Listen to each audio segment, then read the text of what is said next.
كتاب قوة التفكير الإيجابي للمؤلف نورمان فينسنت بيل. الفصل الرابع: جرب قوة الصلاة. في الطابق العلوي في أحد شوارع المدينة الكبيرة جلس رجلان في مكتب يتحدثان حديثا بدت أهميته على ملامح وجهيهما، فأحدهما وكانت تثقل كاهله أزمة شخصية كان يذرع الغرفة في قلق شديد، وأخيرا جلس حزينا كئيبا واضعا رأسه بين يديه. وكان في جلسته هذه صورة مجسمة لليأس القاتل، ولقد سعى إلى زميله في مكتبه يطلب منه النصح والإرشاد لما اشتهر به من حنكة وسداد في الرأي، ولقد قلبا المسألة من مختلف الوجوه ولكن دون جدوى، بل أنها ازدادت تعقيدا مما زاد الرجل يأسا وقنوطا. فتنهد من أعماقه وقال: لا أظن أن هناك قوة على وجه الأرض تستطيع إنقاذي. ففكر صديقه هنيهة ثم أجاب في اهتمام ظاهر: أظنك مخطئا في قولك هذا يا صاح، فأني أعتقد أن لكل عقدة حلا، وأن هناك قوة تستطيع فعلا أن تنقذك من هذه الوهدة. لماذا لا تجرب قوة الصلاة؟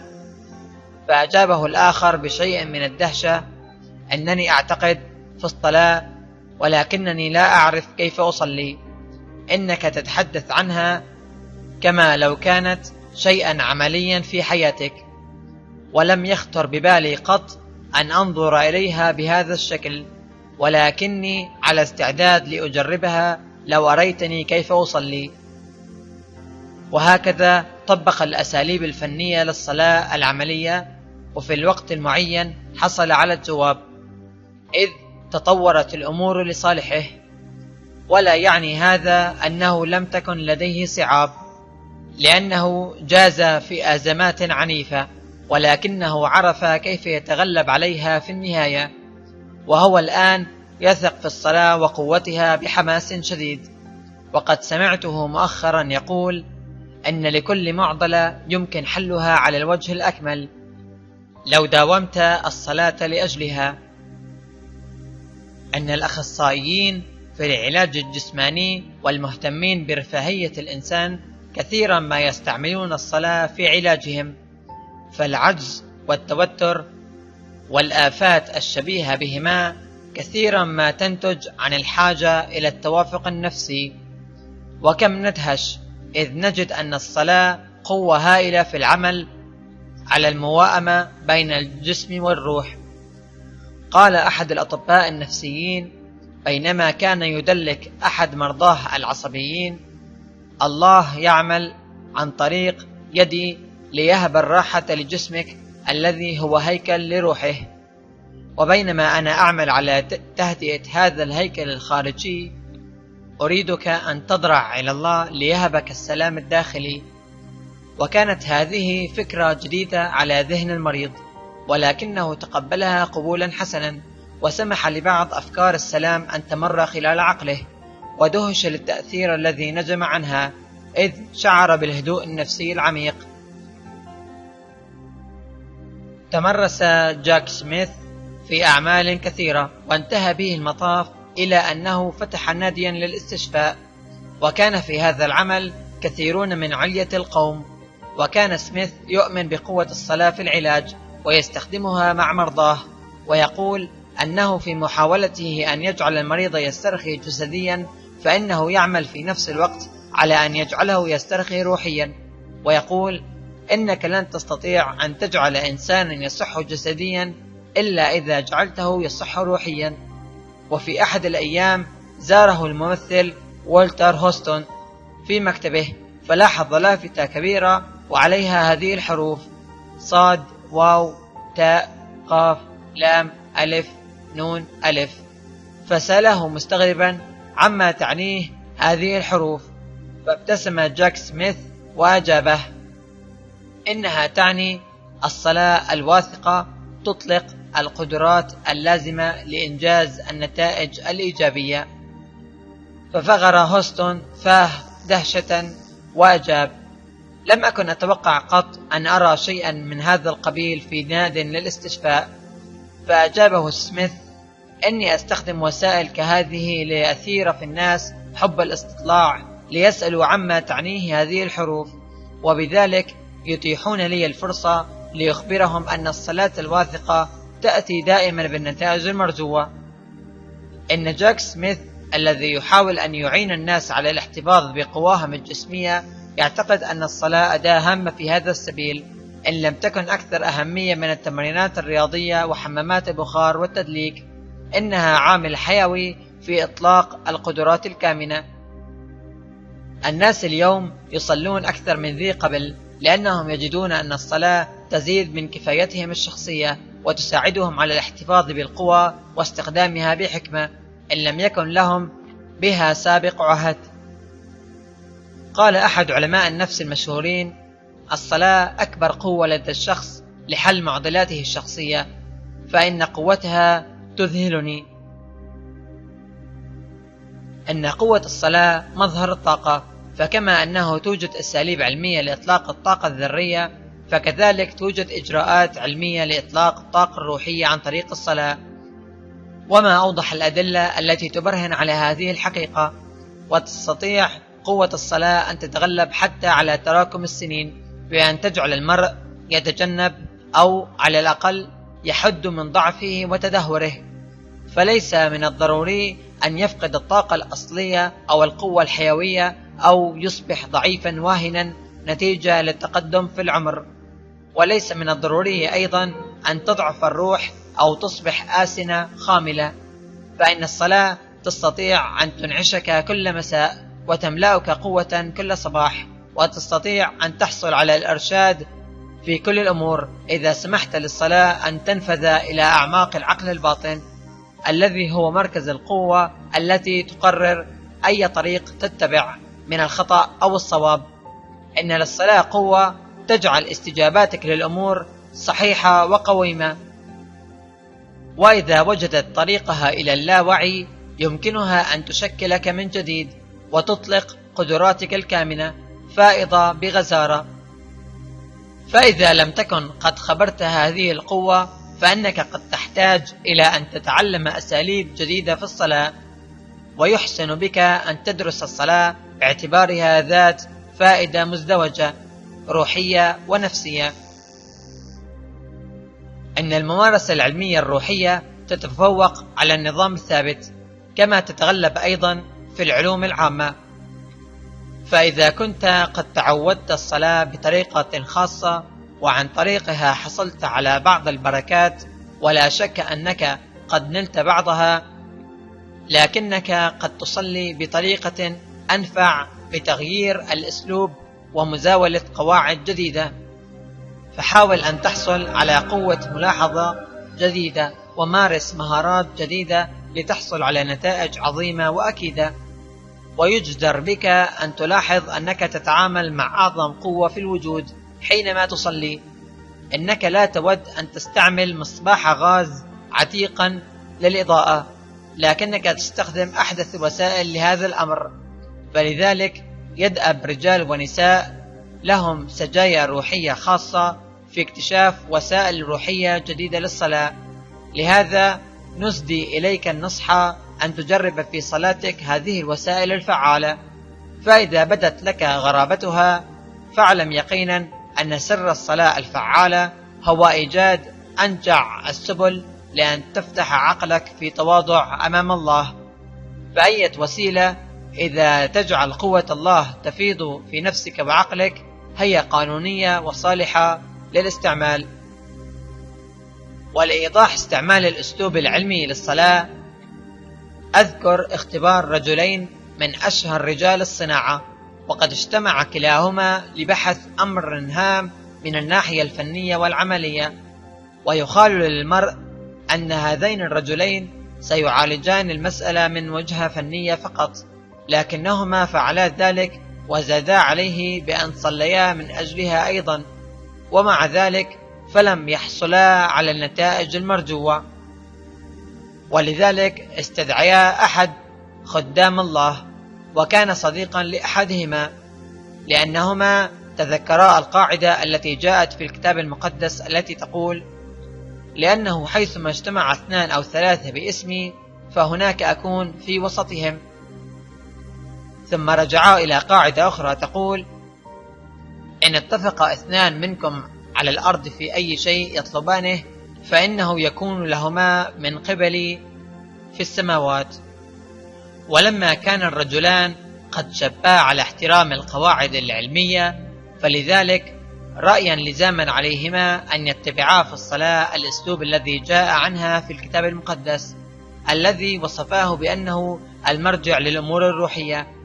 وكما أنك تستخدم القواعد المعترف بها في الكتب العلمية، فلذلك كان عليهما استخدام الكتاب المقدس في الصلاة. ولما كان هذا الكتاب قد أشار بأن يجتمع 2 أو 3، فقد فكروا في دعوة شخص ثالث حتى تستجاب الصلاة، وهكذا صلى الرجال 3. ولكي يحتفظوا من الخطأ لجأوا إلى عبارات أخرى من الكتاب، مثل القول: بحسب إيمانكما ليكن لكما، وكل ما تطلبونه حينما تصلون فآمنوا أن تنالوه فيكون لكم. وبعد بضع جلسات من الصلوات المستمرة شعروا أنهم قد حصلوا على الإجابة، وكانت النتيجة مرضية تماما. وما تلاها من نتائج كان يدل في غير ما لبس أو إبهام على أنهم حصلوا فعلا على الإرشاد الإلهي. ولهؤلاء الرجال قدم راسخة في العلم، حتى أنهم في غير حاجة إلى شرح دقيق عن كيف تعمل هذه القوانين الروحية أكثر مما هم في حاجة إلى شرح القوانين الطبيعية، ولكنهم مكتفون بهذه الحقيقة الواقعة، وهي أن القانون يعمل فعلا حينما تطبق الأساليب الفنية بلياقة. وقد عقبوا على ذلك بقولهم: مع أننا لا نستطيع أن نقدم شرحا وافيا عن هذه المعضلة، ولكن الواقع أنها كانت تحيرنا، وحينما استخدمنا الصلاة طبق القواعد التي جاءت في العهد الجديد حصلنا على نتائج باهرة. ثم أضافوا أنهم يعتقدون أن الإيمان والانسجام عاملان هامان في الصلاة. منذ سنين بدأ رجل عملا متواضعا في مدينة نيويورك، وصفه بالقول: لبنة صغيرة في الحائط. وكان عنده موظف واحد، لكنه في بحر سنين قلائل انتقل إلى مكان أوسع في حي أكبر، وأصبح العمل الصغير عملا ناجحا وكبيرا. وقد وصف الرجل الوسيلة التي استخدمها في عمله بالقول: كنت أملأ اللبنة الصغيرة في الحائط بالصلوات والأفكار المتفائلة. ثم صرح بأن العمل الشاق والفكر الإيجابي والتصرف اللائق ومعاملة الناس بالحسنى والصلاة الصحيحة دائما تؤتي نتائج حسنة. وهذا الرجل الذي كان يملك عقلا فريدا وخلاقا وضع لنفسه قاعدة بسيطة وسهلة لحل جميع معضلاته والتغلب على كل صعابه عن طريق الصلاة.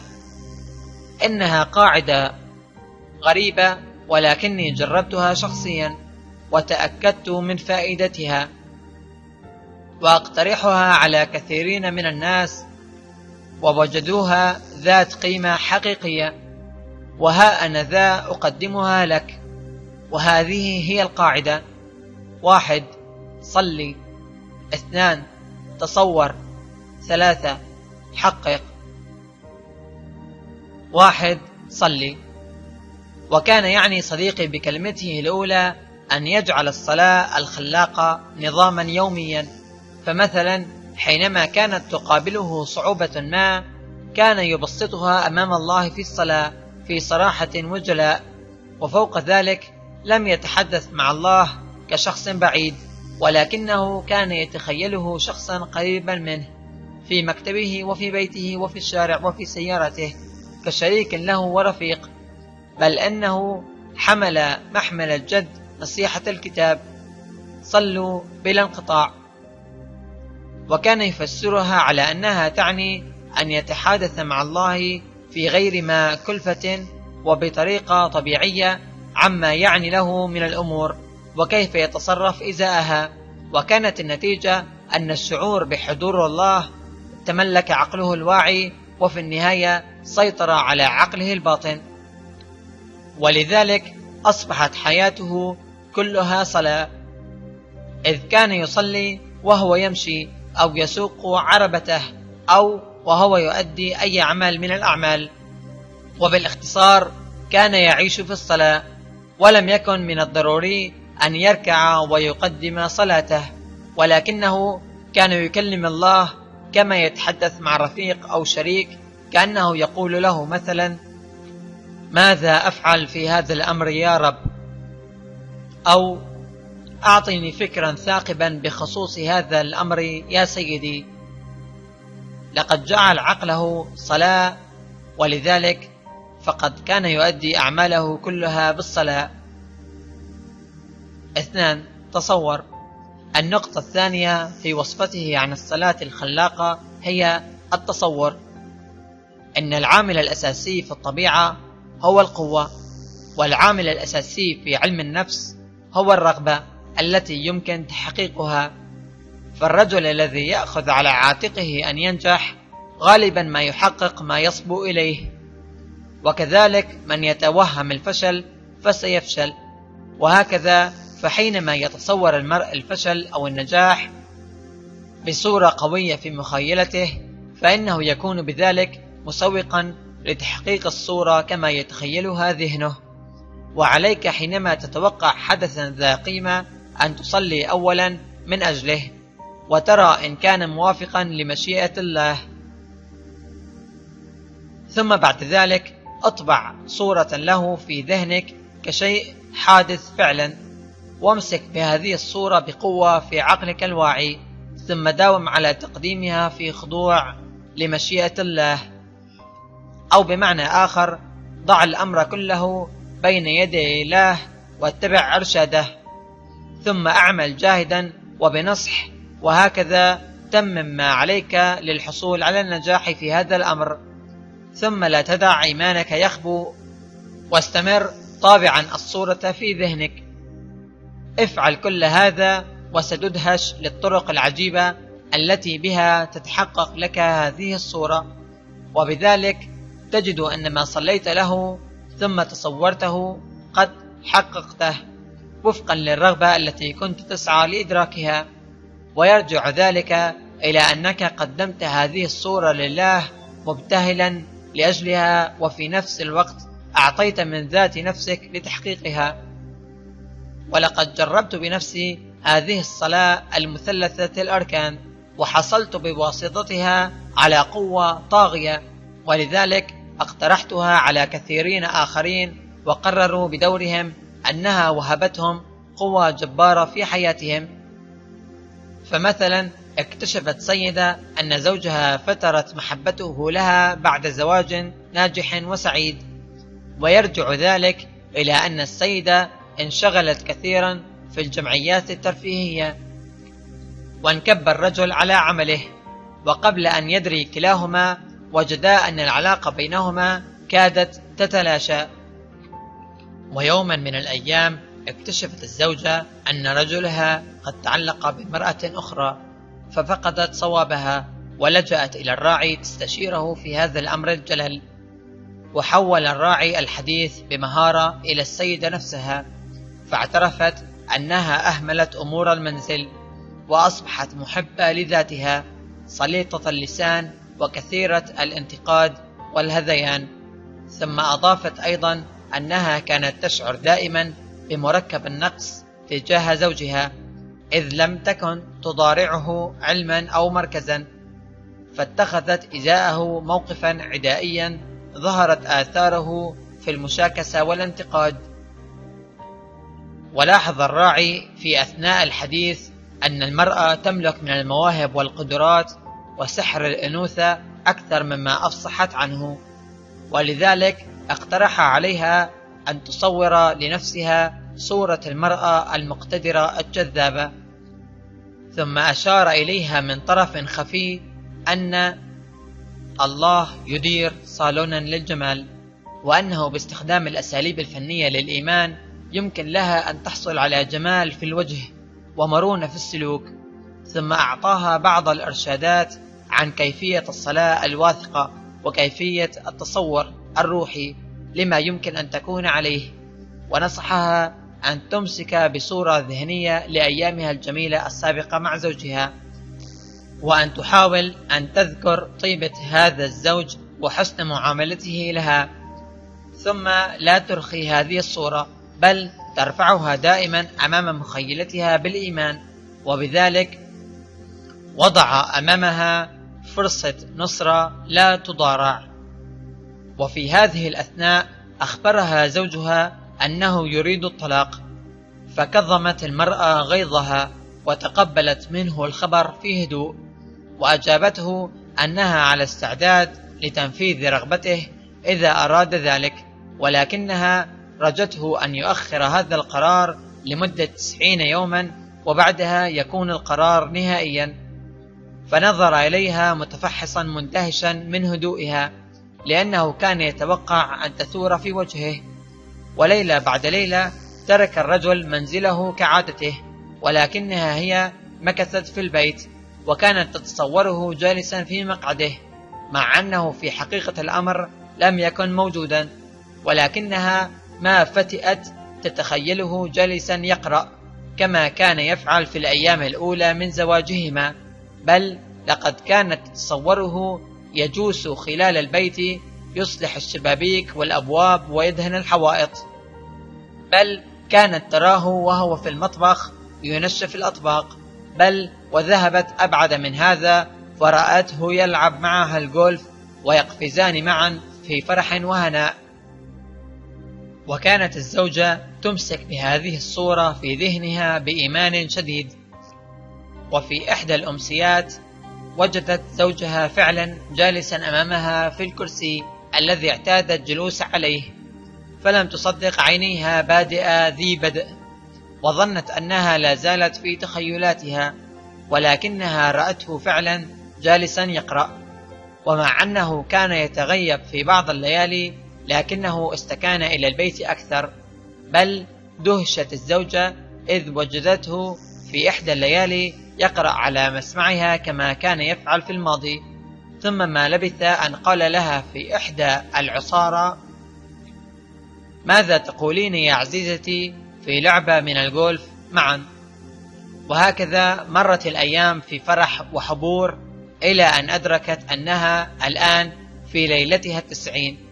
وفي هذه الأمسية سألته بهدوء: يا ويليام، إن هذه هي الليلة 90.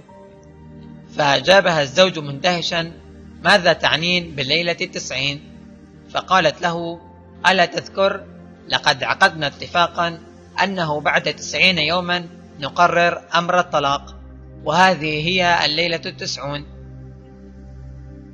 فنظر إليها برهة وأخفى وجهه في الجريدة التي كان يطالعها وأجاب: لا تكوني بلهاء يا عزيزتي، أنني لا أستطيع العيش بدونك. من أين جاءتك هذه الفكرة أنني أستطيع أن أستغني عنك؟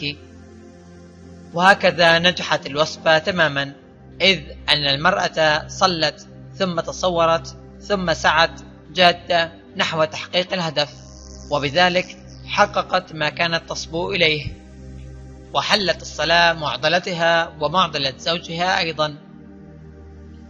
ولقد عرفت كثيرين من الناس الذين طبقوا هذه الوصفة، ليس فقط على مسائلهم الشخصية ولكن أيضا على معضلاتهم العملية. فإذا ما جابها المرء معضلة واستجاب للصلاة بهذا الأسلوب فإن النتائج محققة، مما يبرهن على قوة فاعليتها. وكل الذين مارسوها بإخلاص اندهشوا فعلا للنتائج الطيبة التي حصلوا عليها.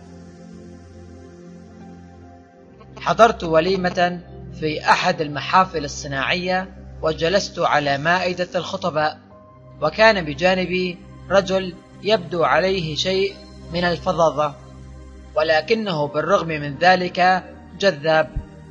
وربما شعر الرجل بشيء من الانقباض بجلوسه قريبا من قسيس، لأنه لم يتعود ذلك من قبل. وفي أثناء الغداء فاه الرجل ببعض تعبيرات لاهوتية، ولكن في أسلوب غير لاهوتي، وكان بعد كل مرة يعتذر لي عما قال، ولكني أجبته أن هذا ليس غريبا على مسمعي، فلقد مرت مثل هذه الألفاظ علي مرات كثيرة من قبل. ثم تجاذب معي أطراف الحديث، فقال أنه كان يذهب كثيرا إلى الكنيسة وهو فتى صغير، ولكنه الآن قد تخلص منها. ثم أعاد على مسمعي تلك الحكاية القديمة وكأنها شيء جديد للغاية، وهي: لما كنت ولدا صغيرا اضطرني أبي للذهاب لمدرسة الأحد، وحشر الدين في بلعومي حشرا، ولذلك عندما ابتعدت عن البيت لم أستطع أن أستزيد منه شيئا آخر، ومنذ ذلك الحين قلما أذهب إلى الكنيسة. ثم أضاف قائلا: ربما كان من الأصلح أن أذهب إلى الكنيسة من جديد، لأنني الآن متقدم في الأيام. فأجبته أنه سيكون محظوظا لو وجد له مقعدا في الكنيسة، فاندهش لذلك جدا، لأنه ما كان يظن أن أحدا يتردد على الكنيسة. فأجبته أن عدد الذين يترددون على الكنائس كل أسبوع يفوق عدد الذين يؤمون أي دار أخرى في البلاد، فحيره هذا الأمر كثيرا. وكان الرجل رئيسا لإحدى المؤسسات التجارية المتوسطة الحجم، وأخذ يباهي بالدخل الذي حققته المؤسسة في العام المنصرم. فأجبته أنني أعرف من الكنائس ما فاق دخلها المبلغ الذي حدثني عنه.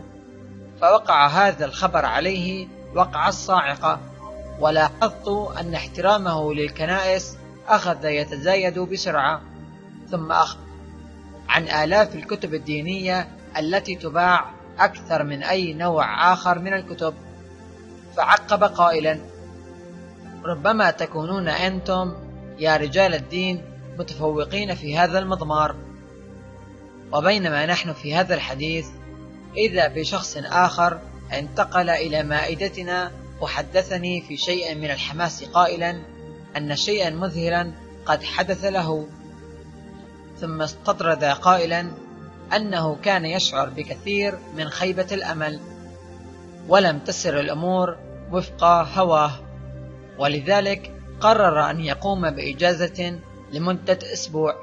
وفي هذه الأثناء قرأ أحد مؤلفاتي، دليل الحياة الواثقة، وعن طريقه عرف لأول مرة كيف يمارس الأساليب الفنية للإيمان العملي، وبذا حصل على سلام داخلي، فشجعه هذا على اكتشاف ما لديه من إمكانيات، وآمن أن الإجابة على كل معضلاته هي في ممارسة التدين العملي.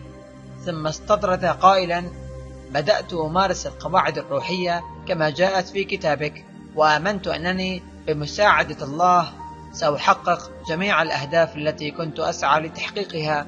وهكذا ساد على نفسي شعور طاغ بأن كل شيء سيكون معي على ما يرام، وتأكدت تماما أن كل شيء سينتهي على خير.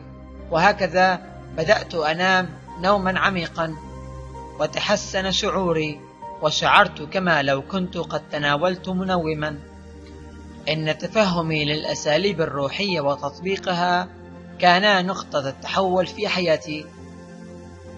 ولما غادر الرجل المائدة التفت إلي رفيقي الذي كان مصغيا لهذا الحديث وقال: لم أسمع من قبل شيئا كهذا. إن هذا الرجل كان يتحدث عن الدين كشيء عملي يجلب السعادة، ولم أعرف الدين بهذه الكيفية قبل الآن. ثم إن الرجل أوحى إلي أن الدين علم يمكنك استخدامه لتحسين صحتك وعملك، ولم يخامرني الفكر من قبل عن الدين من هذه الوجهة. ثم أضاف قائلا: لكن أتعلم ما الذي أثر في نفسي؟ إنها النظرة التي بدت على وجه هذا الرجل. ولكن الأمر المدهش أنه حينما كان هو نفسه يتحدث إلي بدت على وجهه نظرة مماثلة. ولأول مرة عرف الرجل أن التدين ليس شيئا ثقيلا على النفس، ولكنه وسيلة علمية تقود إلى النجاح. لقد رأى عن كثب قوة الصلاة العملية في الخبرات الشخصية. إنني شخصيا أعتقد أن الصلاة عبارة عن تموجات واهتزازات من شخص إلى آخر إلى الله نفسه، بل إن الكون كله يموج بهذه الاهتزازات، فهي موجودة في جزئيات المائدة، وفي الهواء المحيط بنا، وفي المعاملات بين الأحياء. إنك حينما ترفع صلاة لأجل شخص ما فإنك تستخدم القوة الفطرية الكامنة في العالم الروحي، وهكذا تنتقل من نفسك إلى الشخص الآخر شعورا من الحب والعون والمساعدة، وفهما قويا متعاطفا. وبهذه الوسيلة تحرك هذه الاهتزازات في الكون، وعن طريقها يحقق الله هذه الرغبات الطيبة التي صليت لأجلها. جرب هذه الطريقة وستدهش لنتائجها الطيبة. 3. حقق. لي عادة أن أصلي من أجل الآخرين أينما قابلتهم. أذكر أنني كنت مسافرا في قطار إلى إحدى المدن الكبرى حينما خالجني فكر عجيب، فلقد لمحت رجلا على رصيف المحطة، وتحرك القطار واختفى الرجل عن الأبصار، فخطر لي أنني لن أقابل هذا الرجل مرة ثانية، ولكن حياتي وحياته تقابلتا ولو لجزء من الثانية. وحينما ابتعدت عنه أخذت أفكر فيه، وصليت لأجله طالبا أن يبارك الله حياته. ثم بدأت أصلي لأناس آخرين كلما مر القطار ووقعوا تحت ناظري، فصليت من أجل رجل يحرث حقله وطلبت أن يزيد الله محصوله. ثم رأيت امرأة تنشر ملابس مغسولة، ولكثرتها عرفت أنها ذات عائلة كبيرة، ومن وجهها الباسم ومن الطريقة التي كانت تنشر بها الملابس خيل إلي أنها امرأة سعيدة، فصليت لأجلها وطلبت أن تستمر حياتها بهيجة، وأن تظل أمينة لزوجها وزوجها أمينا لها. وضرعت أن تشب العائلة في جو ديني، وأن ينشأ الأولاد أقوياء كرماء. وفي إحدى المحطات وجدت شخصا مرتكزا على الحائط شبه نائم، فطلبت من أجله أن يستيقظ وأن يسعى في عمل شيء نافع. ولما وقف القطار في إحدى المحطات وجدت فتى أشعث الشعر مهلهل الملابس يمتص قطعة من الحلوى، فصليت من أجله. ولما تحرك القطار رفع الفتى وجهه إلي مبتسما ابتسامة عريضة، فتأكدت أن صلاتي قد مسته. ولما رفعت يدي محييا ردت تحيتي بأحسن منها. وأغلب الظن أنني لن أرى هذا الفتى مرة أخرى، ولكن حياتينا قد تقابلتا، لقد كان ذلك اليوم ملبدا بالغيوم، ولكن فجأة طلعت الشمس وأضاءت الكون، وأعتقد أن الضوء أشرق في قلب ذلك الفتى، كما نمع عن ذلك وجهه المبتسم.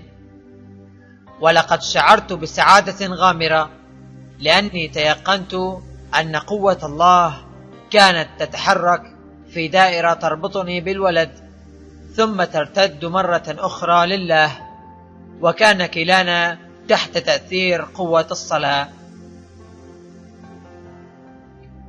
إن إحدى وظائف الصلاة هي أنها تعمل منبها للأفكار الخلاقة، فبين طيات العقل تكمن جميع المصادر اللازمة للحياة الناجحة، وفيه توجد الآراء الكفيلة لتحقيق أي مشروع إذا ما أطلقت واستخدمت استخداما صحيحا.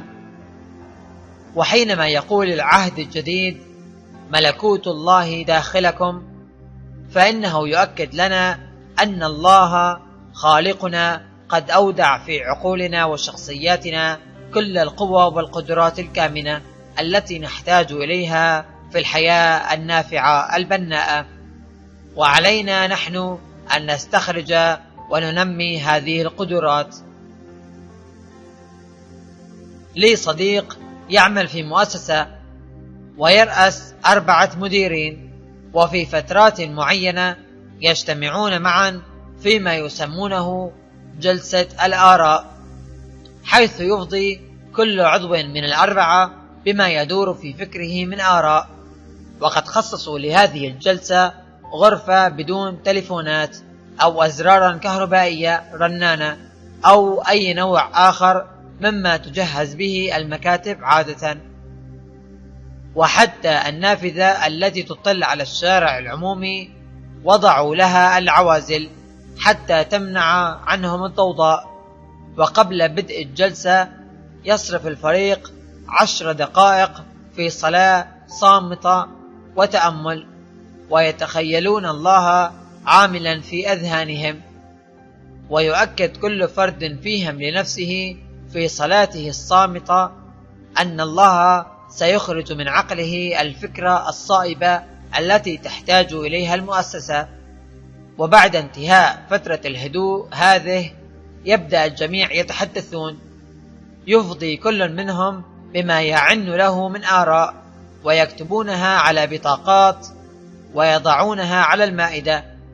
وفي هذه الفترة لا يسمح بأي نوع من النقاش أو الانتقاد حتى لا يتعطل فيض تدفق الآراء، ثم تجمع بعدئذ هذه البطاقات لتقييمها في جلسة أخرى. أما جلستهم تلك فكانت فقط لإبداء الآراء بعد أن تجهزوا لها بقوة الصلاة.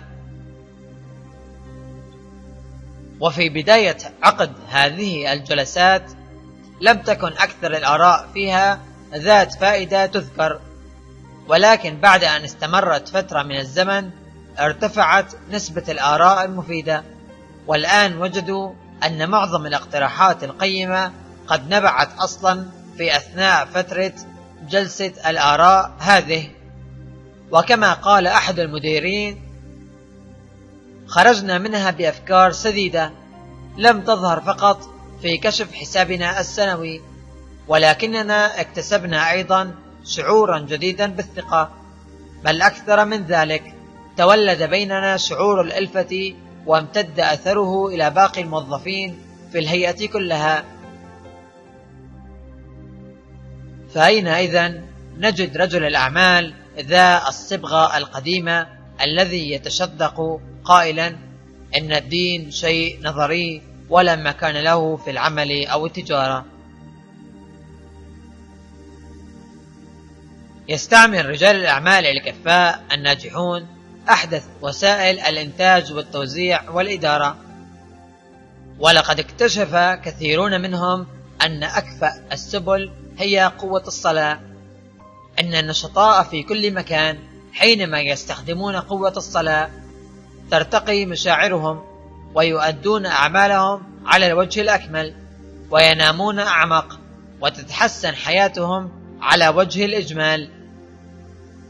يتمتع صديقي جروف باترسون محرر إحدى المجلات الكبرى بقوة خارقة، وهو يعزو تمتعه بهذه الطاقة الجبارة إلى الطرق التي يستخدمها في صلاته.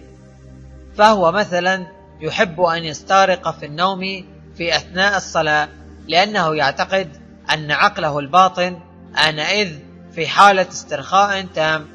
وبما أن هذا العقل يتحكم في حياتنا إلى حد كبير، فإنك حينما ترفع صلاتك وهو في حالة استرخاء تام تكون هذه الصلاة ذات أثر فعال. ثم ابتسم باترسون وقال: لقد أزعجني الأمر قبلا حينما كنت أنام وأنا أصلي، أما الآن فإني أحاول أن أفعل ذلك قصدا. لقد عرفت وسائل فريدة كثيرة للصلاة، ولكن أكثرها أثرا في نفسي تلك التي وصفها فرانك لوباخ في كتابه القيم الصلاة أعظم قوة في الوجود، وأني أعتبره أحسن ما كتب في هذا الموضوع، لأنه يذكر وسائل جديدة وفعالة للصلاة. ويعتقد الدكتور لوباخ أن قوة حقيقية تتولد بواسطة الصلاة، وإحدى وسائله أن يسير في الشارع ويطلق صلوات على الناس، وهو يدعو هذا النوع من الصلاة الصلوات الومضية. فهو يقذف المارين بصلواته غامرا إياهم بسيل من الحب والنوايا الحسنة، ويقول أنه بينما يطلق صلواته على العابرين فإنهم كثيرا ما يلتفتون نحوه ويبتسمون، إنهم يشعرون بقوة منبثقة تجاههم كما لو كانت طاقة كهربائية. وفي السيارات العمومية يطلق صلواته على الركاب. فمرة جلس خلف شخص كئيب وحزين، وقد لاحظ عبوسا يكسو وجهه وهو يدخل السيارة، فأخذ يصلي من أجله مؤمنا أن صلواته تحيط بهذا الرجل وتجد طريقها إلى أعماقه. وفجأة هز الرجل رأسه وكأن حملا سقط من على كاهله، وحينما غادر السيارة كانت الابتسامة تكسو وجهه. ويقرر الدكتور لوباخ أنه كثيرا ما غير جو العربة أو السيارة الكبيرة المليئة بالركاب عن طريق حفيف الحب والصلوات التي يشيعها حوله. في إحدى عربات البولمان جلس رجل غليظ الطبع نصف سكران يتحدث في غطرسة وصلف، مما جعل الحاضرين يمقتون محضره. وكنت أنا أجلس في منتصف العربة تفصلني عنه مسافة بعيدة، ولكني قررت أن أستخدم تجاهه طريقة فرانك لوباخ، وهكذا بدأت أصلي لأجله، متخيلا الإنسان الأفضل الكامن بين جوانحه، وفي نفس الوقت وجهت نحوه أفكارا مليئة بالنوايا الحسنة والحب. وفجأة وبدون سبب واضح التفت الرجل نحوي وابتسم لي ابتسامة عريضة ورفع يده محييا، ومنذ ذلك الوقت ظهر عليه السكون والهدوء، ولا أشك مطلقا أن صلواتي قد وصلت إليه وغيرته. من عادتي أنه قبل أن ألقي أي حديث أن أصلي لأجل جميع الحاضرين وأوجه نحوهم سيلا من النوايا الحسنة ومن الحب، وفي بعض الأحيان أنتقي واحدا أو اثنين من الجالسين أرى عليهما علامات التجهم أو العبوس وأوجه نحوهما صلاتي. وكنت منذ عهد قريب أتحدث في وليمة الغداء السنوية للغرفة التجارية في إحدى المدن، حين لاحظت شخصا بين الجالسين ينظر إلي شذرا. ملاحظة: شذرا تعني النظر بمؤخر العين غضبا أو استهانة أو إعراضا. أكمل: حين لاحظت شخصا بين الجالسين ينظر إلي شذرا فأخذت أصلي من أجله، وأطلقت سلسلة من الأفكار الطيبة والنوايا الحسنة نحوه، وظللت أفعل ذلك حتى في أثناء حديثي للجمهور. وبعد أن انتهى الاجتماع بدأت أحيي الناس، وإذا بيد تمسك بي بشدة، فتفرست في وجه صاحبها. ملاحظة: تفرس تعني تأمل وثبت النظر فيه. أكمل: فتفرست في وجه صاحبها، وإذ به ذلك الرجل عينه، فابتسم لي وقال: أصارحك القول أني لم أستخف دمك في بادئ الأمر، واستغربت أن يكون الخطيب في اجتماع كهذا رجلا من رجال الدين مثلك، وكنت طيلة الوقت آمل أن تفشل في مهمتك، ولكنك بعد أن تحدثت إلينا شعرت أن شيئا مس شغاف قلبي. أنني أشعر أنني إنسان جديد، وأن شعورا من السلام يغمرني. أنني أحبك. ولم يكن حديثي هو الذي أثر في هذا الرجل، ولكنها قوة الصلاة التي بعثتها نحوه. أن المخ البشري يحتوي ما يقرب من 2,000,000,000 من بطاريات الشحن الصغيرة، وفي استطاعة هذا المخ أن يبعث القوة عن طريق الصلاة. إننا لا ننكر ما بالجسم عامة من قوة مغناطيسية، وبين خلايا هذا الجسم توجد آلاف من محطات الإرسال الصغيرة، فإذا ما توافقت هذه عن طريق الصلاة ففي إمكانها أن تشيع قوة جبارة من شخص إلى آخر، وحينئذ يمكننا أن نبعث قوة بواسطة الصلاة، التي تكون في هذه الحالة بمثابة محطة إرسال واستقبال في نفس الوقت. كنت أعالج شخصا تعود الشراب وانقطع عنه لمدة 6 أشهر، فكان في حالة نشوفة كما يقول جماعة الكحوليين. وغاب الرجل في إحدى رحلاته التجارية، وفي عصر يوم ثلاثاء شعرت أن الرجل يعاني شدة خانقة، واستحوذ هذا الفكر على عقلي ولم أستطع التخلص منه. كانت الساعة حوالي 4 مساء، فنفضت يدي من كل شيء وأخذت أصلي من أجله، وظللت مصليا لمدة نصف ساعة. شعرت بعدها أن الأزمة قد فرجت، فأنهيت الصلاة. وبعد بضعة أيام دق التليفون، وإذا بالرجل يقول: لقد كنت في مدينة بوسطن طيلة الأسبوع الفائت، وأريدك أن تعلم أني لازلت في نشوفة، ولكني واجهت وقتا عصيبا جدا من جراء ذلك في أوائل الأسبوع. فقلت له: هل كان ذلك في الساعة 4 من يوم الثلاثاء؟ فأجابني مندهشا: نعم. من أخبرك بذلك، أو من حدثك عنه؟ قلت له: لم يخبرني أحد، أعني لم يتحدث إلي شخص بالذات.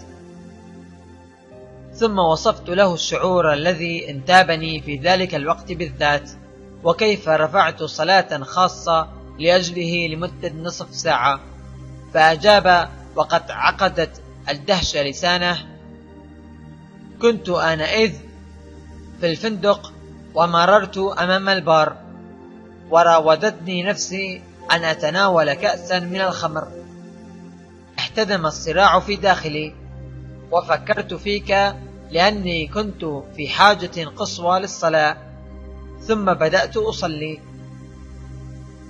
وهكذا اهتزت تموجات صلاته وجاءت إلي، فحركت في داخلي هذا الشعور الذي وصفته لك، فرفعت بدوري صلاة لأجله، واتحدت صلاتي وصلاته، وأكملت الدائرة التي جاءت أمام عرش الله الذي استجاب وأعطى القوة لمجابهة الأزمة والتغلب على الضعف. فذهب الرجل واشترى قطعة من الحلوى فأكلها ونسى الخمر.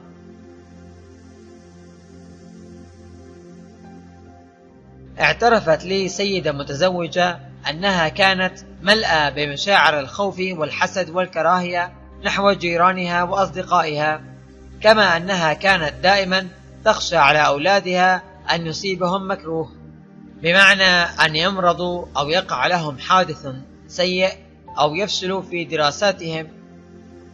وهكذا كانت حياتها مزيجا مؤلما من التبرم والخوف والبغضاء والشقاء. فسألتها إن كانت تصلي إطلاقا، فأجابت: أنني أصلي فقط حينما تتأزم الأمور ولا أجد لي منها مخرجا، ولكني أعترف أن الصلاة لا تعني شيئا كثيرا بالنسبة لي، ولذلك فإني لا أصلي كثيرا. فأكدت لها أن الصلاة الحقيقية تستطيع أن تغير حياتها من جذورها، وأعطيتها بعض الإرشادات في كيف يمكنها أن تشيع في نفسها وفي من حولها الحب بدل البغضاء، والثقة بدل الخوف.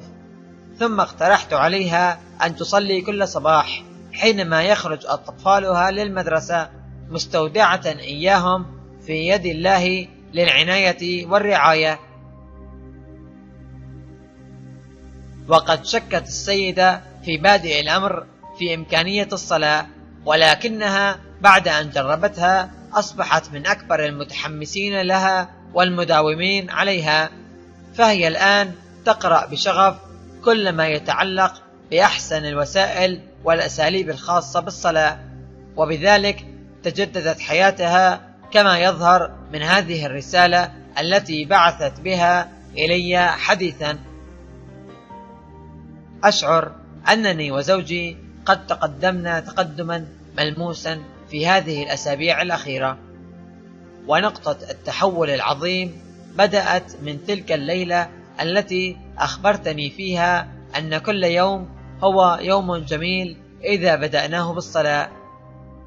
وهكذا بدأت أؤكد لنفسي أنني سأجابه يوما طيبا بمجرد استيقاظي من النوم ورفع قلبي أمام الله.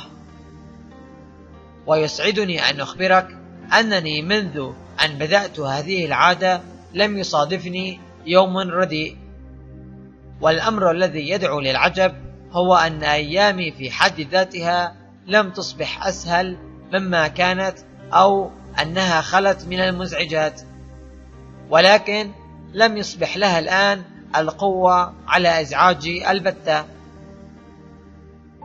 ففي كل مساء أضع أمامي قائمة بالأشياء التي استحقت مني أن أشكر الله عليها والتي جعلت يومي بهيجا، وهذه العادة دربت عقلي على انتقاء الأشياء الطيبة ونسيان ما عداها. وإنه لما يملئ نفسي عجبا أنني ظللت لمدة 6 أسابيع الآن لم يصادفني يوم سيء ولم أخاصم فيه إنسانا. لقد اكتشفت هذه السيدة قوة الصلاة المذهلة، بممارسة الصلاة فعلا، ويمكنك أنت أيضا أن تفعل نفس الشيء. وها أنا ذا أضع أمامك 10 قوانين تساعدك في الحصول على نتائج فعالة للصلاة. 1. خصص بضع دقائق كل يوم واجلس صامتا بدون حديث. احصر كل تفكيرك في الله وحده، فيساعدك هذا على أن يكون عقلك في حالة استقبال روحي. 2. ثم بعد ذلك صلي شفويا مستعملا كلمات بسيطة وعادية. أخبر الرب بكل ما يدور في عقلك. لا تظن أنك يجب أن تستخدم ألفاظا لغوية من نوع محدد. خاطب الله بلغتك فهو يفهمها تماما. 3. صلي طيلة يومك في المتجر وفي الطريق وفي السيارة. أغمض عينيك لمدة دقيقة وتصور حضور الله معك وبجانبك، وكلما فعلت ذلك شعرت فعلا بقرب الله منك وحضوره معك.